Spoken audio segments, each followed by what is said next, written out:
स्वागतम स्वागतम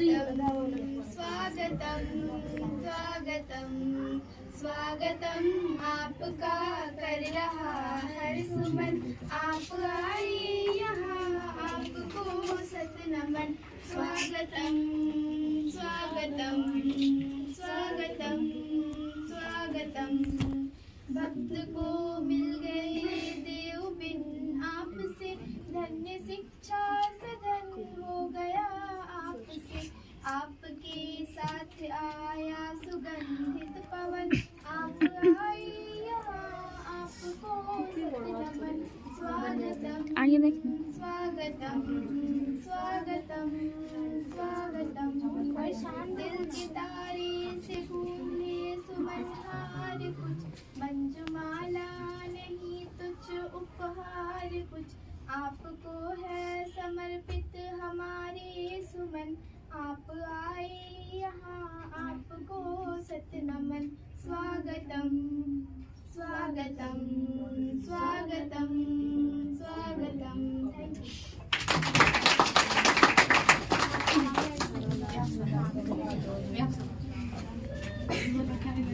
इसी के साथ अब दूसरा प्रोग्राम शुरू करते हैं।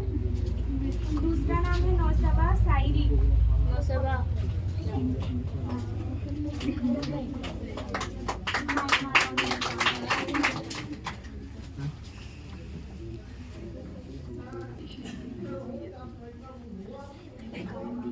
आप जा रहे हैं इधर उदासी छाएगी, आपकी याद खूब आएगी, जहाँ भी रहे मुस्कुराते रहे। आज आप हमसे तो जुदा हो जाओगे, दुआ करते हैं जहाँ भी जाओगे खुशियाँ पाओगे। आपकी विदाई से आंखों में आंसू आ रहे हैं, इस हाल में आप हमें छोड़कर जा रहे हैं।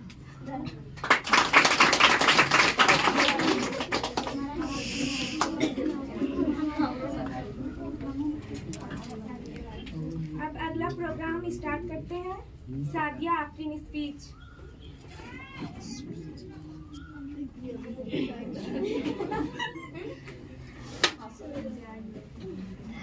इसके बाद खनीज फातिमा तैयार होगी। सभी को अस्सलाम वालेकुम। जैसा कि अभी हम सबको जानते हैं कि आज हम लोग का 10th क्लास का यहाँ पे फेयरवेल का विदाई समारोह रखा गया है और उसी के लिए हम लोग सबको यहाँ पे जमा हुए हैं। और अभी जितनी भी 9th क्लास की हमारी छोटी प्यारी बहनों ने वो लोग जो स्वागत गीत गाई, जो भी शायरी बोली, वो लोग के लिए बहुत बहुत धन्यवाद कि आप लोगों ने इतना हम लोग के लिए तैयारी किया। और मैं 9th क्लास के सभी छात्राओं को धन्यवाद देना चाहती हूँ कि आप लोगों ने इतना तैयारी हम लोगों के लिए किया, जो भी सभी के लिए। अब मैं यहाँ का अनुभव को बताना चाहती हूँ। मैं यहाँ शुरू करना चाहती हूँ जब मैं यहाँ ट्यूशन में नहीं आई थी। जब मैं ट्यूशन में नहीं आई थी उससे पहले मैं कहीं पर भी ट्यूशन नहीं करती थी। मेरा 6th क्लास से जैक बोर्ड था, लेकिन 6, 7 हम कहीं ट्यूशन नहीं किए। उसके बाद 8 में तो लॉकडाउन ही था। 7, 8 हम कहीं पढ़े भी नहीं थे, स्कूल भी नहीं गए, ट्यूशन भी नहीं गए। मतलब ये खुद से सेल्फ स्टडी करती थी। लेकिन स्कूल में था एडमिशन, बट लॉकडाउन के चलते वैसा हुआ। फिर जब हम 9th क्लास में एडमिशन करवाए गर्ल्स स्कूल में, वहाँ पे उसके बाद फिर हमको भैया यहीं से पढ़ चुके थे तो वो बोले कि ट्यूशन करो, वहाँ सर 9 से पढ़ाते हैं। हमको इतना पता नहीं था कि यहाँ सर 8 को ही पढ़ाते हैं, नहीं तो हम 8 में भी मम्मू सर के पास आते हैं। तो फिर जब 9th से हम यहाँ ट्यूशन स्टार्ट किए, इससे आने से पहले ना हम अगर 8 में आने का सोचते भी थे, 9th में भी हम आधा 6 मंथ जब बीत चुका था उसके बाद यहाँ आए। 9th में हम स्टार्टिंग से चाहते भी थे ना आने के लिए। सबसे पहले सब अगल बगल वाली लोग अभी मेरे लोग यही बोलते थे ये मम्मू सर बहुत कड़क है। मम्मू सर के नाम से ही डर लगता था, सोचते थे कि सच में मम्मू सर कड़क होंगे, जाएंगे कैसा पढ़ाते हैं कैसा नहीं, यही सोच के बहुत पहले सोचते थे जाए कि नहीं जाए। हाँ नहीं के चक्कर में मेरा 6 मंथ बीत गया। उसके बाद 6 महीने के बाद यहाँ ट्यूशन है। फिर 1-2 दिन धीरे धीरे यहाँ पे मेरा कोई दोस्त भी नहीं थी, इससे फ्रेंडशिप भी नहीं था, क्योंकि हम यहाँ पे ईदगाह में कोई लड़की से दोस्ती मेरा नहीं था, किसी को नहीं जानते थे, घर तरफ भी किसी से नहीं जानते थे। धीरे धीरे 1-2 दिन हुआ, उसके बाद दोस्ती हुआ सबसे, और दोस्ती एक से क्या सबसे ही दोस्ती हो गया। फिर इतना घुल मिल गया। उसके बाद फिर स्कूल गए, स्कूल में भी वही स्टूडेंट लोग मिली। फिर क्लास में भी फ्रेंडशिप हो गया, बहुत अच्छी तरह से घुल मिल गया, रहने लगे। सर से भी शुरू में तो डर लगता था बात करने में, लेकिन फिर 9th के बाद धीरे धीरे इतना फ्रेंकली हो गए कि पूरा अच्छी तरह से कुछ भी चीज़ बोलने में नहीं हिचकिचाते थे, कुछ भी चीज़ को दोबारा पूछ लेते थे, फ्रेंकली रखते थे। उसके बाद 9th में किए, उसके बाद फिर 10th में आए। फिर धीरे धीरे हमको यहाँ पे बहुत अच्छा अनुभव लगने लगा। यहाँ का पढ़ाई लिखाई हर कुछ मतलब कि दिलो दिमाग में लगा कि हाँ मम्मू सर अच्छा पढ़ाते हैं। और फिर तब से भी हम ना पहले नहीं सोचते थे कि 11 12 में क्या होगा क्या नहीं, फिर पता नहीं 10th में आया तब से लगता है ना कि नहीं अब ये ट्यूशन को नहीं छोड़ेंगे, 11th में भी यहीं आने का कोशिश करेंगे। तमन्ना तो यही रखे हैं, अब अल्लाह आगे बेहतर करे कि अगर कैसा परसेंटेज आएगा, लेकिन इंशाअल्लाह यही कोशिश करेंगे कि और 2 साल कम से कम पम्मू सर के ही पास आने की कोशिश करेंगे। और मैं पम्मू सर को बहुत धन्यवाद देना चाहती हूँ कि आपने हम लोगों को इतना पढ़ाया। हम तो आपके पास ज़्यादा दिन नहीं पढ़ सके, लेकिन 2 ही साल पढ़े, 1.5 साल पढ़े, उसमें आपका बहुत अच्छा हमको लगा पढ़ाया हुआ हर कुछ को। मुश्किल से 45 मिनट पढ़ते थे, अगल बगल को देखते थे। मेरा ट्यूशन में जितनी भी फ्रेंड्स हैं, मेरे स्कूल में जितने भी फ्रेंड्स हैं, सब दूसरा ट्यूशन की है मौजूद। वो बोलती थी, वो इतना अभी भी ताना मारती है कि आधा घंटा में तुम लोग क्या पढ़ती है पता नहीं, समझ में नहीं आता। आधा घंटा में तुम लोग क्या पढ़ लेती है, पौन घंटा में वो लोग 3 भर 4 घंटा 2 घंटा। अभी एग्जाम चल रहा है 10 का, तो सुबह अभी बताती है हम लोग को मिलने से कि हम लोग 10 बजे जाते हैं, 4:30 बजे आते हैं, और फिर 2 घंटा घर में रहते हैं, उसके बाद फिर 6 बजे जाते हैं, और फिर 6 बजे से 8 बजे रात तक पता नहीं वो लोग गार्जियन भी कैसे परमिशन दे देते हैं। हमको बोलती भी है कभी अम्मी कि तुम लोग को सर नहीं पढ़ाते हैं शाम में, तो बोलते हैं हम लोग का सर वैसा है ही नहीं। डायरेक्ट बोलते हैं कि लड़की लोग को मगरिब से पहले छोड़ देंगे, क्योंकि और रुका से भी आती है, हम भी दूर से ही आते हैं, तो हम लोग का शाम होने से पहले छोड़ देते हैं। और तभी 10th में तो सभी शाम का वैसा हुआ नहीं, सुबह नहीं पढ़ाया है, लेकिन अब यही कोशिश करेंगे कि इस बात तो हम लोग का उतना पढ़ाई में जज्बात नहीं है, सर को भी बोल भी दिए हैं। इतना बोल दे रही है।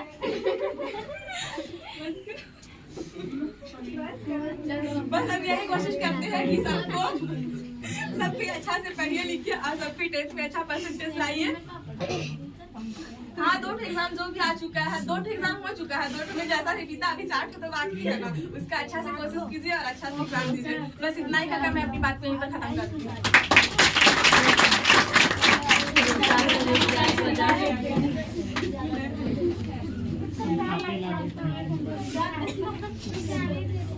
सादिया, आपने बहुत अच्छा स्पीच दिया। अब इसके बाद मैं बुलाना चाहूंगी कनीज फातिमा को स्पीच के लिए।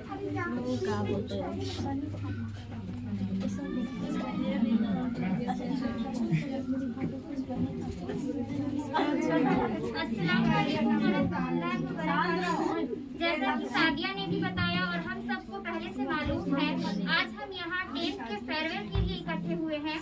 और मैं बताना चाहूँगी कि जब मैं इस कोचिंग में नहीं आई थी, तब मैं पढ़ने में तो तेज थी, पर मैं अपने आप को पहचान नहीं पाई थी कि मैं पढ़ाई अच्छे से कर सकती हूँ। तब मेरा खुद पे भी विश्वास नहीं था। पर जब मैं इरबा की नहीं हूँ, मैं बाहर से हूँ। जब मैं इरबा में आई तो यहाँ पे पहले यहाँ इरबा में जो स्कूल है वहाँ मेरा एडमिशन हुआ। फिर वहाँ पता चला कि वहाँ पे 8 क्लास में पम्मू सर पढ़ाते हैं। उसके बाद धीरे धीरे पता चला कि पम्मू सर कोचिंग भी पढ़ाते हैं। फिर यहाँ पे हम लोग आए तो कोचिंग कहीं नहीं कर रहे थे, हम लोग सिर्फ स्कूल जाते थे। 7th क्लास में एडमिशन हुआ था हमारा, और फिर पता चला कि पम्मू सर कोचिंग पढ़ाते हैं। तो उस वक्त पम्मू सर सिर्फ 9th क्लास को कोचिंग पढ़ाते थे, 9 और 9 से ऊपर वालों को पढ़ाते थे। सर उस वक्त 7th क्लास 8th क्लास को नहीं पढ़ाते थे, पर हमारे रिक्वेस्ट की वजह से सर 8th क्लास को पढ़ाना शुरू किया। और फिर 8th के बाद 7th हुई। जब 8th क्लास को सर पढ़ाना शुरू किए, तब जब सर 7th क्लास में क्लास लेने आते थे मैथ्स का, तो उस वक्त हम सब स्टूडेंट बोलते थे कि सर आप नहीं पढ़ाते थे 8 7 को, पर दीदी लोग बोली तो आप मान गए और हम लोग बोल रहे तो आप नहीं माने। तो सर बहुत सोचने के बाद हाँ कर दिए। और फिर 7th क्लास से अभी 10th क्लास तक हम लोग पम्मू सर के पास पढ़ाई किए, और पम्मू सर के जरिए ही खुद को पहचान पाए। हम सबको पता है कि 10th क्लास हर किसी के लिए बहुत इम्पोर्टेंट होता है। 10th क्लास में संभल पाना बहुत इम्पोर्टेंट होता है, और हमें संभालने का काम पम्मू सर ने किया है, जिसके लिए हम पम्मू सर के बहुत बहुत शुक्रगुजार हैं। मैं अपनी बात खत्म करना चाहूंगी एक शायरी के द्वारा।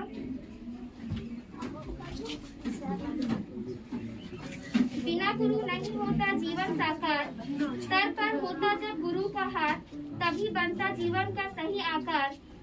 इसलिए गुरु ही है सफल जीवन का आधार। Thank you so much. जैसा कि हम सबने देखा, कनीज फातिमा ने बहुत अच्छा स्पीच दिया। अब इसके बाद मैं बुलाना चाहूंगी अफसा को विदाई सॉन्ग के लिए।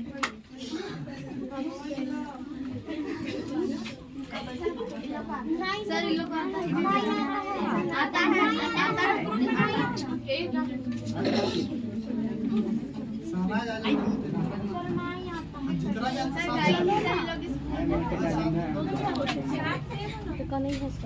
ना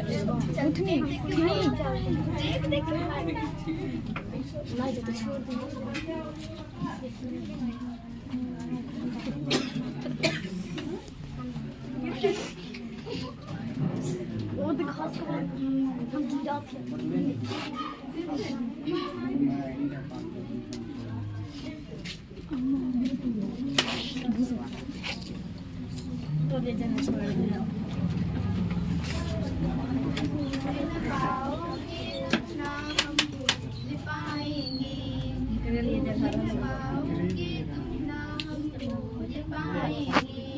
जो दिन है गुजारे साथ साथ वो याद आएंगे, ना भूल पाओगे ना हम भूल पाएंगे।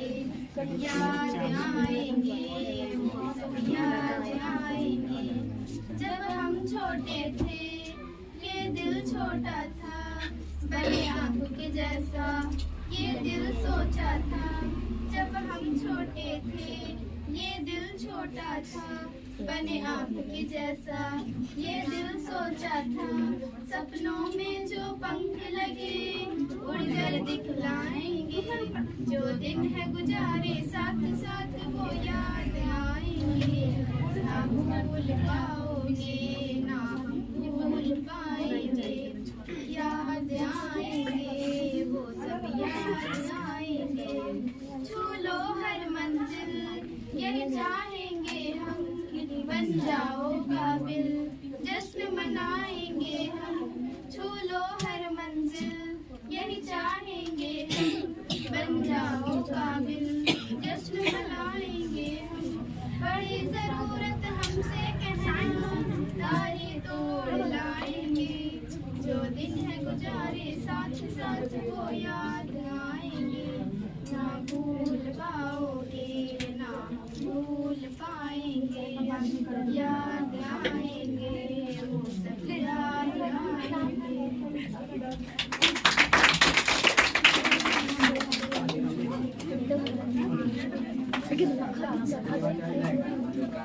अभी तक सभी छात्राओं ने बहुत अच्छा प्रदर्शन किया। इसके बाद मैं बुलाना चाहूंगी अखिलेश त्यागी सर को।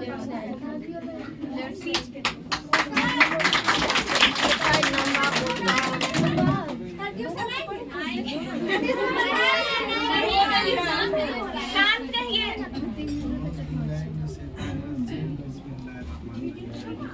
शांत रहो। असल में ये कोचिंग जब से चल रहा है तब से फेयरवेल हम लोग धूमधाम से मनाते हैं। असल में फेयरवेल नहीं, उस बच्चे को हौसला अफजाई के लिए एक छोटा सा कार्यक्रम प्रस्तुत करते हैं। लेकिन लॉकडाउन के कारण हम लोग वो प्रोग्राम 2 साल से सही से नहीं हो पा रहा है। लेकिन भी इस बार 9th के बच्चों का जिद और 8 के बच्चों का जिद के कारण हम लोग इस प्रोग्राम को फिर आज के डेट में एग्ज़ाम चल रही है फिर भी रखना पड़ गया, क्योंकि इसके बाद रमज़ान आ गया और बच्चे अगर एंजॉय नहीं करें तो ये प्रोग्राम बेकार। इसलिए मुझे आज का दिन में शाम में रखना पड़ा। बहुत सारी बच्चियां और बच्चे नहीं आ पाए, कोई बात नहीं। जो बच्चे पहुंच गए और जो साल भर यहाँ 2 साल से पढ़ाई की, 3 साल से पढ़ाई की, ये ध्यान दीजिएगा कि लाइफ में यही काम आएगा, शिक्षा। आप सर्टिफिकेट काम नहीं आएगा, जो नॉलेज आपको मिल गई है वो लाइफ में काम आएगा। ये नहीं कि कागज आपको मैट्रिक तो लिख लिए, मैट्रिक का सर्टिफिकेट मिल जाएगा, इंटर का सर्टिफिकेट मिल जाएगा, लेकिन मैं पढ़ाने के बीच में, जैसे वो साजिया जो बोली कि सर का सुने हैं कि पम्मू सर बहुत कड़क हैं, ये सुनकर डरता है बच्चा। सही बात है। तो कड़क किस मायने में?